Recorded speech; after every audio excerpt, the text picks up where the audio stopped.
रात के 8 बज चुके हैं और मैं हूं आप सभी का अपना शाविज़ मलिक और हाजिर हूं आप लोग के सामने फिर से एक क्राइम की कहानी को लेके, एक क्राइम की घटना को लेके।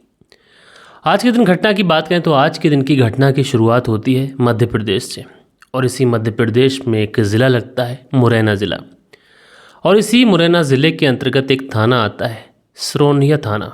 ये जो सिरोनिया थाना है, इसी थाने के अंतर्गत एक गांव आता है लेपा भिसौड़ा गांव। दरअसल जो लेपा भिसौड़ा गांव है, ये कायदे में एक गांव नहीं है बल्कि दो अलग अलग गांव हैं। अब चूंकि एक ही उसमें आते हैं तो लेपा भिसौड़ा गांव नाम से इसको जाना जाता है। अच्छा, जो लोग क्राइम स्टोरीज़ में रुचि रखते हैं, जो लोग क्राइम स्टोरीज़ को सुनते चले आए बहुत पहले से, तो उन्होंने भिसौड़ा गाँव के बारे में बहुत अच्छे से सुन रखा होगा। ये भिसौड़ा गाँव वही भिसौड़ा गाँव है जिस भिसौड़ा गाँव का रहने वाला पान सिंह तोमर था। पहले सिपाही था, बाद में बागी हुआ। ऐसा बताया जाता है कि जो पान सिंह तोमर था उसकी ज़मीन पर कुछ बड़े अधिकारियों ने कब्जा कर लिया था। बाद में जब पान सिंह तोमर अपनी ज़मीन छुड़ाने गया तो उसके परिवार को एक तरीके से मार दिया गया और उसके बाद में जो पान सिंह तोमर था बागी हो गया। और उस समय में पुलिस वालों की आँख की किरकिरी बन चुका था। अगर पान सिंह तोमर की कहानी आप लोग सुनना चाहते हैं तो आप लोग कमेंट्स करके बताइएगा। हम लोग किसी दिन इस पान सिंह तोमर की पूरी कहानी आप लोग को सुनाएंगे। और दोस्तों, ऐसी एक कहावत है कि जो चंबल का पानी है अगर कोई पी लेता है तो उसके मन से डर निकल जाता है। मौत का खौफ उसे नहीं रहता, प्रशासन का खौफ नहीं रहता। क्योंकि इस इलाके के अंदर अगर किसी के साथ में कोई अन्याय होता है तो भले ही कानून से उसे पूरी सज़ा मिल जाए, प्रॉपर तरीके से कानून उसको सज़ा दे दे, लेकिन उसके बावजूद भी जिस परिवार के साथ में गलत काम किया गया होता है, अगर उस परिवार को कभी मौका मिलता है तो वो इसका बदला स्वयं लेता है। और शायद यही चंबल का कानून है। और ये जो कानून है शायद आज तक प्रचलित है। और आज की जो कहानी है इसी लेपा गांव से है और शायद इसी कहानी से थोड़ी मेल करते हुए ये कहानी है। इस कहानी की शुरुआत होती है साल 2013 से। इसी लेपा गांव के अंदर एक व्यक्ति हैं जिनका नाम गजेंद्र सिंह है। रोड के इस पार उनका घर है और रोड के उस पार एक व्यक्ति और हैं जिनका नाम धीर सिंह तोमर है, उनका घर है। बीच में एक पतली सी सड़क जाती है। थोड़ा आगे जाकर एक सरकारी स्कूल है। अब सरकारी स्कूलों की क्या व्यवस्था है, क्या हालात हैं, ये आपको बताने की ज़रूरत है नहीं, जग जाहिर चीज़ें हैं। सरकारी स्कूल होता है तो उसके पास में सरकारी कोई ज़मीन भी होती है और उस ज़मीन पर अक्सर लोग अपना कब्जा जमा लेते हैं। अब ये जो सरकारी ज़मीन थी, इसी सरकारी ज़मीन पर जो गजेंद्र सिंह तोमर थे उनका एक घूरा था। घूरा मतलब जहाँ पर वो अपने जानवरों का जो गोबर वगैरह रहता है वो फेंका करते थे, जिससे घर की जो महिलाएं थीं वो उपले वगैरह थाप लिया करती थी। अब आप लोग समझ गएंगे कि घूरा क्या होता है। लेकिन जो एक और घर था, जो धीर सिंह का घर था, इसके घर की जो महिलाएं थीं ये यहीं पर अपने घर का जो कूड़ा वगैरह साफ़ करती थी, साफ़ सफाई वाला जो कूड़ा करके रहता था वो फेंका करती थी। अब जो गजेंद्र सिंह का परिवार है वो यहाँ पर जो जानवरों का गोबर वगैरह रहता है वो फेंका करते थे और उससे उपले बनाने का काम किया करते थे। दूसरी तरफ जो धीर सिंह तोमर था उसका जो परिवार था वो उसी घूरे के ऊपर, जो गोबर का घूरा था उसके ऊपर अपने घर का कूड़ा वगैरह फेंक दिया करते थे। और उनका ये मानना था कि यहाँ पर कुछ और काम तो होता नहीं है, बस कूड़ा करकट ही पड़ा हुआ है तो हम भी यहीं पर कूड़ा फेंक देते हैं। अब इसी बात को लेकर कहा जाता है कि गजेंद्र सिंह तोमर और धीर सिंह तोमर घर की जो महिलाएं होती हैं इनके बीच में आपस में विवाद हो जाता है। अब इन दोनों घर की महिलाओं के बीच में जो झगड़ा होता है वो ऐसा नहीं था कि नया झगड़ा था। इन दोनों परिवारों के बीच में पहले भी झगड़े होते रहे थे और शायद आज का जो झगड़ा था वो पुराने झगड़ों की वजह था, क्योंकि किसी ने कूड़ा फेंका, पुराना विवाद है तो इसको लेकर थोड़ा झगड़ा बन गया। लिहाजा जो घर की महिलाएं होती हैं लड़ झगड़ कर जब अपने अपने घरों को जाती हैं तो अपने अपने घरों को जाने के बाद में अपने घर के मर्दों को बताती हैं कि इस तरीके से वहाँ पर गए थे, उन्होंने हमारे जो गोबर पड़ा हुआ था उस पर कूड़ा फेंक दिया था, इस वजह से झगड़ा हो गया। लिहाजा अब जो दोनों घरों के मर्द होते हैं वो निकलते हैं। अब इन आदमियों के बीच में झगड़ा होने लगता है, काफ़ी ज़्यादा झगड़ा होता है। उसके बाद में गाँव के कुछ बुज़ुर्ग व्यक्ति लोग आते हैं। उसके बाद में गाँव के बुज़ुर्ग व्यक्ति लोग इन दोनों ही परिवार के मर्दों को समझा बुझा कर झगड़ा जो था वो ख़त्म करवाते हैं। लेकिन कहीं ना कहीं जो पुरानी कलह, पुराना विवाद था वो कहीं ना कहीं झगड़े की असल वजह बन रहा था। लिहाजा उसके बाद में जो दोनों घरों के जो मर्द होते हैं ये गांव वाले लोग थे, समझा बुझा कर इन्हें भेज देते हैं। लेकिन कहीं ना कहीं जो अंदरूनी विवाद था वो इनके जहनों में पलता रहता है। क्योंकि जो सरकारी ज़मीन थी, उस सरकारी ज़मीन पर एक परिवार अपना घर का जानवरों का गोबर फेंकता था ताकि वो उपले थांप सके, वहीं दूसरा जो परिवार था वो उस गोबर के ऊपर अपने घर का कूड़ा करकट फेंक दिया करता था। अब इसी बीच जो बातें थीं, यानी जो विवाद था, वो इसी जगह को लेकर होता रहता है, क्योंकि ऐसा नहीं था कि विवाद नया था, विवाद तो काफ़ी पुराना था। बस ये जगह जो थी वो इस विवाद की वजह बन रही थी, और दोनों ही परिवारों का ऐसा मानना था कि जगह तो सरकारी है, तो ऐसा क्या हो कि गजेंद्र सिंह तोमर का परिवार इस जगह पर कब्जा कर ले। वहीं गजेंद्र सिंह तोमर का जो परिवार था वो ये सोच रहा था कि इस जगह पर जो धीर सिंह तोमर का परिवार है वो अपना कब्जा जमाना चाहता है, जबकि ऐसा तो हो नहीं सकता। अब इसी बात को लेकर ये जो परिवार थे दोनों, इन दोनों के बीच में एक दिन फिर से झगड़ा हो जाता है। अब इस बार जो झगड़ा इन दोनों के बीच में होता है वो थोड़ा हिंसक होता है। दोनों ही परिवारों के जो मर्द लोग होते हैं ये अपने घरों से लाठी डंडे लेकर निकलते हैं, क्योंकि दोनों का जो घर था ज़्यादा दूरी पे था नहीं, महज 3 से 400 मीटर दूरी पर ये इन दोनों के घर होंगे। लिहाजा दोनों ही घरों के मर्द जो थे वो एक दूसरे के साथ में लाठी डंडों के साथ में पिटाई करने लगते हैं, और जो घरों की महिलाएं थीं वो एक दूसरे पर ईंट पत्थर चलाती रहती हैं। ये जो झगड़ा था ये इतना ज़्यादा हिंसक हो जाता है कि जो गजेंद्र सिंह तोमर के परिवार के सदस्य वहाँ पर लड़ाई झगड़ा कर रहे थे, इस झगड़े में गजेंद्र सिंह तोमर के परिवार के एक सदस्य के लाठी लग जाती है। अब जब वो लाठी डंडा गजेंद्र सिंह तोमर के परिवार के सदस्य पे लगता है तो ये जो परिवार था आग बबूला हो जाता है। उसके बाद में ये परिवार के कुछ सदस्य घर के अंदर जाते हैं और वहाँ पर दीवार पर टंगे हुए राइफल निकालते हैं, और राइफल निकालने के बाद में जो धीर सिंह के परिवार के लोग थे सीधा उनकी तरफ नाल कर फायर कर दिया जाता है। अब जब फायर किया जाता है, सीधी गोली चलती है उन लोगों की तरफ, तो गोली 3 लोगों की लगती है। अब जब 3 लोगों की गोली लगती है तो मामला बहुत ज़्यादा बिगड़ जाता है। जब गांव में गोली चलती है तो गांव के लोग भी भागते हैं इस तरफ। 3 लोगों की गोली लगी थी, मामला पुलिस में पहुंचा, और पुलिस में पहुंचने के बाद में जो गांव के कुछ सीनियर सिटीजन थे उन्होंने सबसे पहले जिन 3 लोगों की गोली लगी थी उन तीनों लोगों को हॉस्पिटल ले जाने का फैसला किया। दोस्तों, तीनों को हॉस्पिटल लेके जाया जाता है, लेकिन जो डॉक्टर होते हैं 2 लोगों को मृत घोषित कर देते हैं, और एक व्यक्ति ऐसा होता है कि जिसकी बड़ी ही मुश्किल से जान बच पाती है। अब जब गांव के अंदर इतना बड़ा हादसा हो जाता है तो बात पुलिस में पहुंच चुकी थी, लिहाजा जो पुलिस थी तुरंत आती है, और धीर सिंह के परिवार के 2 सदस्यों की मौत हुई थी। लिहाजा पुलिस जो थी वो धीर सिंह के परिवार के सदस्यों में मिलती है, मुलाकात करती है और पूछती है कि बताओ मामला क्या है। तो जो धीर सिंह होते हैं वो पूरा माजरा बताते हैं और कहते हैं कि कैसे गजेंद्र सिंह तोमर के परिवार वालों ने उनके घर के 2 सदस्यों का कत्ल कर दिया, सीधा गोली उनके ऊपर चला दी। अब जो पुलिस वाले होते हैं कहते हैं कि तुम उनके खिलाफ FIR कराओ, हम कार्रवाई करेंगे। अच्छा, जब FIR और कार्रवाई की बात होती है तो जो धीर सिंह तोमर होते हैं वो गजेंद्र सिंह तोमर के 4 सदस्यों के, जो उनके घर के 4 सदस्य थे, उनके खिलाफ नामजद रिपोर्ट लिखाते हैं, FIR करते हैं। अब जब गजेंद्र सिंह तोमर के परिवार के 4 सदस्यों के खिलाफ FIR होती है तो गजेंद्र सिंह तोमर के चारों जो सदस्य थे जिनके ऊपर इल्ज़ाम था, जिनके खिलाफ FIR हुई थी नामजद, वो चारों के चारों लोग फरार हो जाते हैं। अब पुलिस जो थी वो थोड़े दिन तक तो ढूंढती रहती है, लेकिन वो जो व्यक्ति थे चारों के चारों वो घर से गायब थे। लिहाजा पुलिस कोशिश करती रहती है। साल 2013 का ये मामला था, साल 2014 आ जाता है, और साल 2014 आते आते पुलिस को अचानक से एक खबर मिलती है कि जो चारों मुलजिम हैं वो चारों के चारों गुजरात में जाकर छुपे हैं। लिहाजा पुलिस की जो एक टीम होती है वो गुजरात पहुंचती है और गुजरात से इन चारों को गिरफ्तार कर लिया जाता है। गिरफ्तार करने के बाद में अपनी हिरासत में लिया जाता है। अब मामला जो कि पुलिस हिरासत में था उसके बाद में न्यायिक हिरासत में भेजा जाता है। मामला कोर्ट में पहुंचता है, लेकिन कोर्ट में जो केस था लगातार चलता रहता है और कोई फैसला नहीं आता है। 2013 बीतते बीतते 14 बीत जाती है, 15 बीत जाती है, 16, 17, 18, इस तरीके से जो समय था ये लगातार बीतता रहता है। अब जब इतने सालों तक केस चलता है कोई भी फैसला आता नहीं है, तो जो गजेंद्र सिंह तोमर के परिवार के 4 सदस्य थे उनकी तरफ से जो वकील साहब होते हैं वो कोर्ट के अंदर अर्जी डालते हैं कि इन चारों को ज़मानत मिल जानी चाहिए, क्योंकि जब तक कोर्ट का फैसला आएगा, जब तक ये लोग ज़मानत पर बरी हो जाएं तो ठीक है, देश छोड़कर भी कभी कहीं नहीं जाएंगे, और अगर जब कभी भी पुलिस थाने में या कोर्ट में बुलाया जाएगा तो ये हाजिर होंगे। अब हमारे देश की विडंबना कहें या फिर कानून व्यवस्था कहें या फिर न्यायिक व्यवस्था कहें, इसमें क्या होता है कि कई बार ऐसा होता है कि फैसला आते आते बहुत ज़्यादा समय लग जाता है।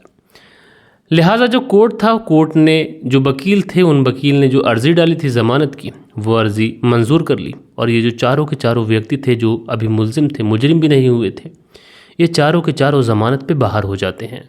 अब जब ये चारों के चारों लोग ज़मानत पर बाहर आ जाते हैं, जो धीर सिंह का परिवार था उसको बड़ा झटका लगता है, क्योंकि धीर सिंह के परिवार का मानना था कि 2 लोगों की हत्या हुई है और एक अटेम्प्ट टू मर्डर हुआ है, यानी 307 का मुकदमा। तो जो चारों आरोपी पकड़े गए हैं, कम से कम इन्हें 20-20 साल की तो सज़ा होनी चाहिए थी, लेकिन ये चारों के चारों ज़मानत पे बाहर आ चुके थे। जो धीर सिंह के परिवार वाले थे उनको बड़ा झटका भी लगता है, और गांव के अंदर अलग बेइज्जती के 4 लोग ऐसे थे जिन्होंने कत्ल किया, कत्ल करने के बाद में बाहर आ गए, अब खुलेआम घूम रहे हैं। धीर सिंह का जो परिवार था लगातार केस लड़ता रहता है, लगातार उन चारों को गिरफ्तार कराने की भरपूर कोशिश करता रहता है। इधर जो गजेंद्र सिंह तोमर का परिवार था, जो 2 मर्डर हुए थे उसके बाद से जो परिवार था गांव में तो ज़्यादा रहता नहीं था, इसलिए इन परिवार वालों ने सोचा कि इस गांव में रहना बड़ा मुश्किल है, इसलिए बेहतर यही होगा कि हम लोग इस गांव को छोड़ दें। तो जो कुछ सदस्य थे वो गुजरात जाकर बस जाते हैं, कुछ सदस्य ऐसे होते हैं जो ग्वालियर आकर बस जाते हैं। जब कभी भी कोर्ट में पेशी होती, आते, हाजिरी देते, उसके बाद वापस से चले जाते हैं, और तारीख जो थी वो भी कभी कभी 2 महीने के बाद लगा करती थी, इसलिए इस परिवार को ज़्यादा मुश्किल हो नहीं रही थी। गजेंद्र का परिवार जब कभी भी पेशी पर बुलाया जाता, ये लोग आते और उसके बाद में वापस से अपने अपने कामों पर लौट जाते। अब इधर इस पूरे मामले को समय लगातार बीतता रहता है, क्योंकि 2013-14 का ये मामला था, अब साल 2019 आ चुकी थी। 7-8 साल का जो समय था ये लगातार बीत चुका था। जो गजेंद्र का परिवार था वो 7-8 सालों से अपना घर छोड़कर बेवतन थे, अलग अलग जगहों पर रह रहे थे। अब वैसे तो इस परिवार का इस गांव की मिट्टी से जुड़ाव था, उनकी ज़मीन जायदाद, अपना घर मकान, सब कुछ यहीं पर था, इसलिए जो परिवार वाले थे अक्सर यहाँ पर आया भी करते थे। उधर जो धीर सिंह का परिवार था ये बदले की भावना में जल रहा था, और इस परिवार का यही मानना था कि कोर्ट कचहरी से किसी तरीके से इन चारों को सज़ा मिल जाए। लेकिन अभी तक जो मामला था ये कोर्ट में ही चल रहा था और इस पर कुछ फैसला आया नहीं था। लिहाजा जो गजेंद्र सिंह तोमर का परिवार होता है, जिस परिवार ने 2 कत्ल कर दिए थे, वो परिवार वाले अब गांव के अंदर सुलह कराने की कोशिश करते हैं। जो कांग्रेस के विधायक होते हैं उस समय वहाँ पर, और उनके ज़रिए, चूँकि वो जो विधायक थे वो भी इसी जो गाँव था इसी गाँव के रहने वाले थे, लेपा गाँव के, इसलिए उनके ज़रिए इस मामले को सुलझाने की कोशिश की जाती है। गांव के कुछ बड़े बूढ़े लोग बैठते हैं और धीर सिंह को समझाते हैं कि अब इस मामले को काफ़ी ज़्यादा समय गुजर चुका है, मामला कोर्ट में चल रहा है, तुम भी कोर्ट के चक्कर लगा रहे हो, वो परिवार भी कोर्ट के चक्कर लगा रहा है, दोनों का समय बर्बाद हो रहा है, दोनों का पैसा बर्बाद हो रहा है, लेकिन अभी भी कोई फैसला आया नहीं है। दूसरी तरफ यह कि वो लोग भी परेशान हैं, तुम भी परेशान हो। एक छोटा सा मामला था, कूड़ा करकट को लेकर, गोबर को लेकर लड़ाई हुई थी, गुस्से में 2 लोगों का कत्ल हो गया। अब काफ़ी ज़्यादा समय बीत चुका है, लिहाजा एक दूसरे से दुश्मनी पालना ये भी ज़्यादा अच्छा नहीं है, और कब तक एक दूसरे से दुश्मनी पालोगे। बेहतर यही होगा कि ये जो दुश्मनी की खाई है इस खाई को पाट दो, और जो गजेंद्र का परिवार है और धीर सिंह का परिवार है, ये दोनों ही परिवार एक दूसरे के साथ में हंसी खुशी अपनी ज़िंदगी बिताएं। अब जो धीर सिंह का परिवार था शुरुआत में कैसे मान जाए कि भाई उसके परिवार वालों के 2 लोगों का कत्ल हुआ है, एक व्यक्ति मरते मरते बचा है, तो वो समझौते के लिए कैसे मान जाए।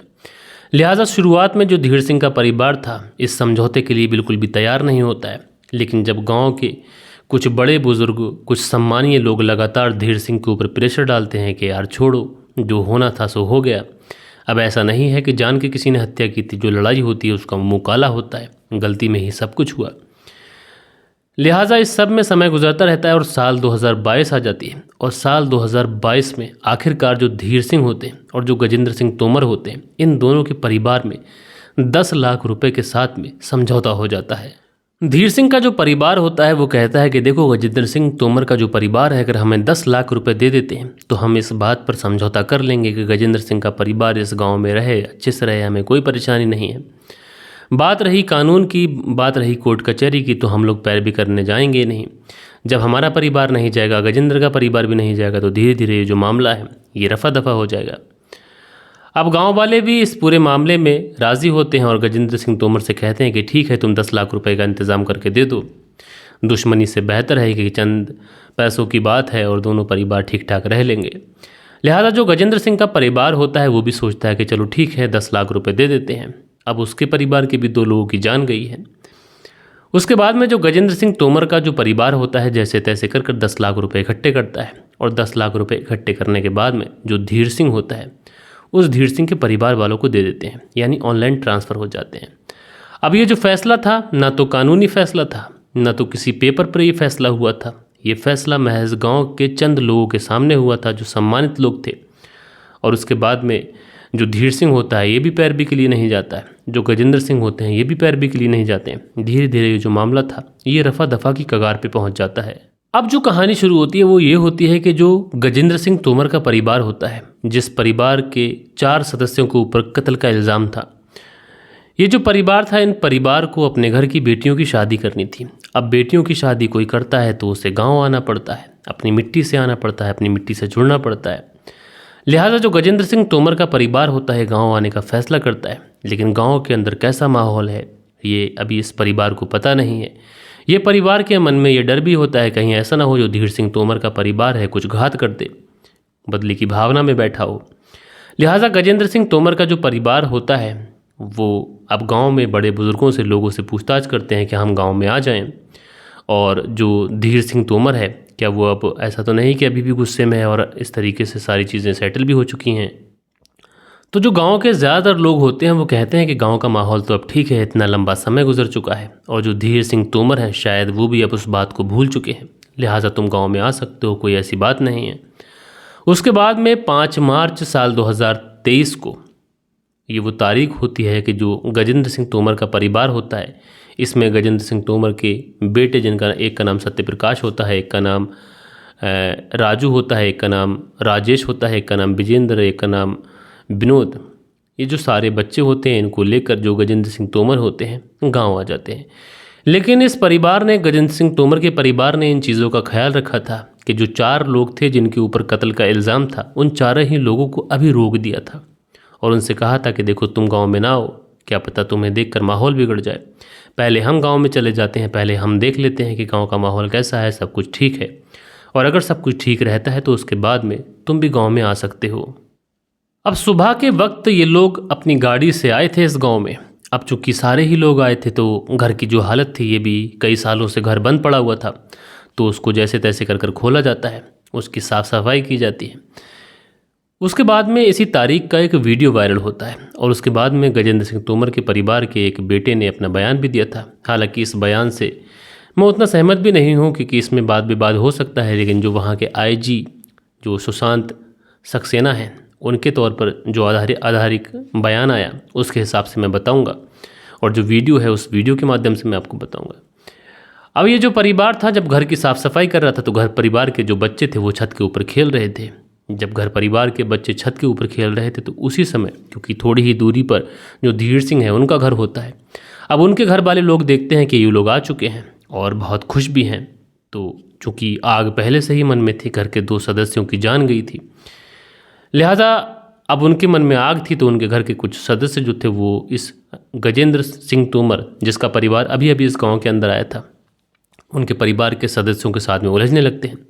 अब चूंकि गजेंद्र का परिवार भी इकट्ठा था, सारे लोग एक साथ आए थे, तो वो भी अब मोर्चा संभाल लेते हैं। उसके बाद में दोनों ही परिवारों के बीच में फिर से झगड़ा शुरू हो जाता है। झगड़ा इस कदर शुरू होता है कि लाठी डंडे चलने लगते हैं, ईंट पत्थर चलने लगते हैं। और जो वीडियो वायरल हुआ है उस वीडियो के हिसाब से अगर मैं आप लोग को बताऊं तो गजेंद्र सिंह तोमर का जो परिवार होता है ये धीर सिंह के परिवार पर हावी होने लग जाता है। अब जो धीर सिंह का परिवार था, जब उसके ऊपर गजेंद्र का परिवार हावी होने लगता है तो धीर सिंह के परिवार अब सोचता है कि एक तो पहले ही बेइज्जती हो चुकी है, अब ये जो मामला है ये फिर से बिगड़ जाएगा, हो सकता है कि फिर से बेइज्जती हो जाए। तो इस परिवार के 4 बेटे होते हैं, 4 लड़के। पहले बेटे का नाम होता है अजीत, एक का नाम मोनू और दूसरे का नाम बलराम और चौथे का नाम गौरव। यानी अजूत, मोनू, बलराम, गौरव ये लड़ाई के उस बीच में से निकलते हैं जो कि धीर सिंह के परिवार के सदस्य थे। लड़ाई में से निकलते हैं, जाने के बाद में राइफल लेके आते हैं। जो अजीत, मोनू थे ये राइफल पकड़े हुए थे, बलराम और गौरव इनके हाथों में डंडे थे। अब उसके बाद में ये लोग आते हैं और उसी भीड़ में फिर से शामिल होते हैं और उसके बाद में जो गजेंद्र सिंह तोमर होते हैं, पहली गोली इनको सामने से इनके सीने पे मार दी जाती है। अब जैसे ही गजेंद्र सिंह तोमर के सीने पर गोली लगती है, किसी को कुछ पता ही नहीं है, सब अपनी अपनी लड़ाई में मशगूल हैं, बिजी हैं। लेकिन जो गजेंद्र सिंह तोमर का बड़ा बेटा होता है जिसका नाम सत्यप्रकाश होता है, जब वो देखता है कि बाबूजी को गोली लग गई है तो वो अपने पिता के पास भागने की कोशिश करता है, उनको संभालने की कोशिश करता है।